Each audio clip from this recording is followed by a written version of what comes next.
Hi guys! Andito ako sa sofa. So, dahil pagod na ako guys sa kusina. Kasi buong araw ako na sa kusina. Ito pa yung buong, more than, siguro more than, 8 kilos. Abutin ng 10 kilos yan. So, tapusin ko siya. Putulin ko siya nito. Tapos, huhugasan ko. Tapos ilalagay ko siya sa ref.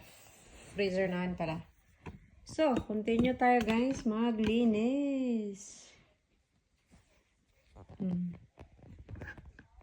Maglinis tayo ng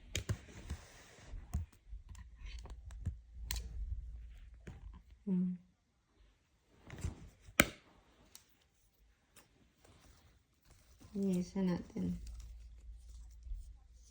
Putulan ko siya dito.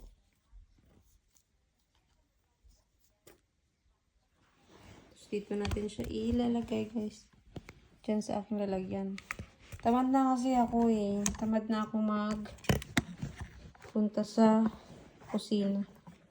Kasi buong araw na ako nasa kusina. So, dito ko na lang siya gagawin habang nakahiga ako. Kasi sakit sa paa kaya guys. Pag buong araw ko nasa kusina. Tapos ito pa dadagdag pa yung mga na-harvest mo. Ayan, dito ko ilalagay yung mga nahiwa ko na. Diyan siya. Diyan siya napupunta. Diba? Nakaka-ano guys. Yung asawa ko sanang mag-ano nito. Kaya lang tulog siya. So, ako na lang yung gagawa. Kasi tamad naman kasi. Sipag-sipag magtanim. Yan. Hugasan ko yan siya. So, ang dami naming na-harvest guys. This year ng bagyo beans namin. So, sabi ko sa asawa ko, next year, hindi ka na magtatanim. Kasi madami pa tayo. Kailangan muna natin ubusin yung nasa loob ng freezer. Kasi ang dami naming beans guys. Iba na naman yung itanim namin next year. Sabi ko, iba naman. Diba? Pero okay din naman. Gunting ang gamit kasi hindi mo na kailangan ng tapalan.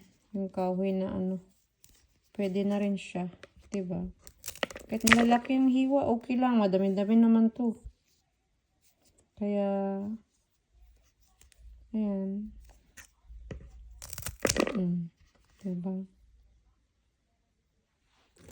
Okay guys, salamat sa panonood.